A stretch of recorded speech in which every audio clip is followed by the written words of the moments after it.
doit exprimer un petit peu cette période, cet environnement période de pour écrire ces fables.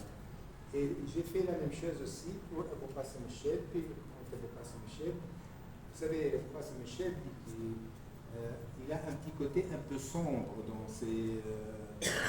ses poésies. J'ai essayé pour que les jeunes soient attirés, j'ai essayé de choisir des extraits réservés beaucoup plus aux jeunes, avec une vue beaucoup plus pleine d'espérance, et pas le côté sombre où vraiment c'est dur pour eux de rentrer un petit peu dans l'univers de François Michel.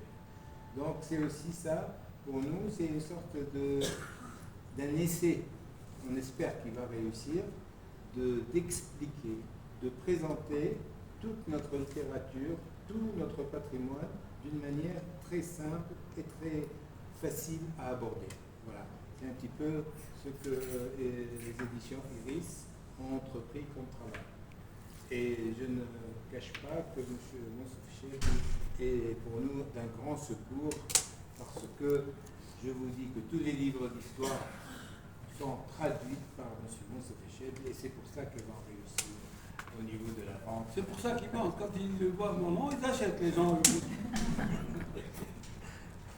Donc, merci doublement. Voilà. Et d'une certaine manière, je veux aussi m'associer à la littérature djerbienne, personnellement, parce que j'ai quand même commis un livre qui concerne le djerma. C'est le livre sur Salah ibn Youssef. Et je ne me suis pas contenté d'exposer les aspects politiques de sa vie. J'ai d'abord et avant tout parlé de lui, comment ça s'appelle la mosquée où il a fait ses études, le côté Hadr Besh, voilà. J'ai été visiter ce lieu-là, j'ai été dans les lieux même où il est né, dans la maison de Salah ibn Youssef. Et tout ça, ça m'a inspiré, donc j'ai fait ce livre avant-arabe d'abord, un livre qui a montré une opposition folle quand il est paru, parce que c'était 3 années après la prise du pouvoir par Ben Ali. C'était en 90, donc c'était encore trop frais, le bourguibisme était ultra présent, les gens de Bourguiba étaient encore au pouvoir, donc mon livre a été interdit. Puis après, j'ai pensé bêtement qu'il fallait en offrir une copie au président de la République. Dès qu'il l'a reçu, il a ordonné de libérer le livre. Donc voilà, c'est un livre qui n'est pas du tout anti-Bourguiba, mais qui ne fait aucun cadeau à Bourguiba et qui essaie de réhabiliter la personnalité de Salah ibn Youssef, tellement importante dans le mouvement national. Je tiens à le dire ici parce que, en toute conscience, maintenant les écritures sur Ben Youssef se multiplient, mais il fallait le faire à ce moment-là. Il fallait le faire en 90, c'était quelques mois avant que qu'on le ramène en Tunisie, la dépouille de Salah ibn Youssef, et qu'on l'enterre honorablement au carré des martyrs.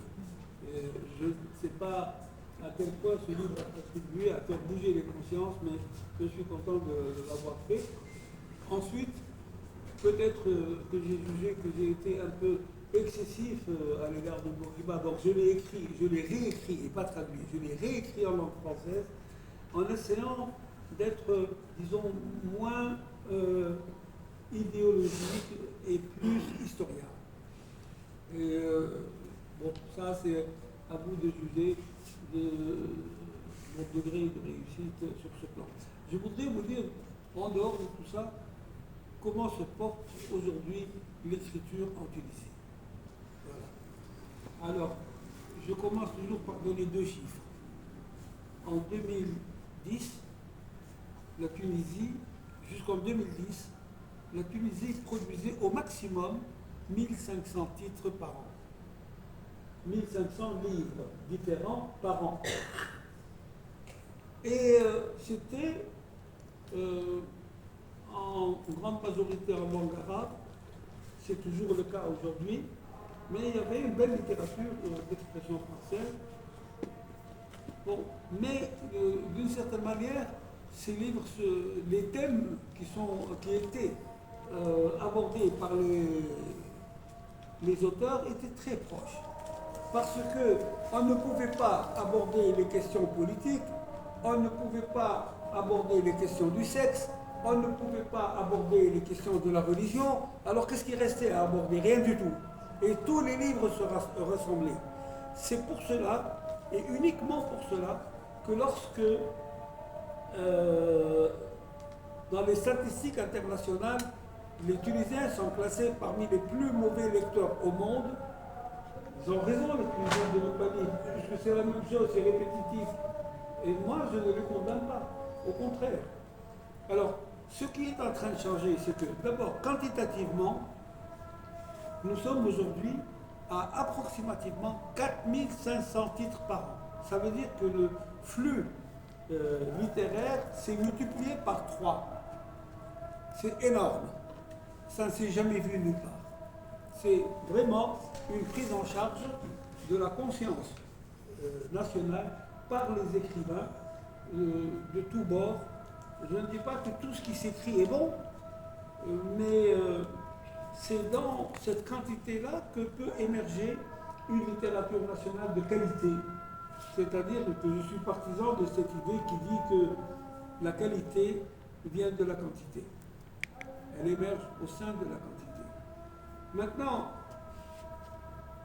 les contenus ont changé et ça encourage les gens à lire, malgré les autres moyens de transmission de la culture et même de la lecture. Le livre continue à faire son chemin.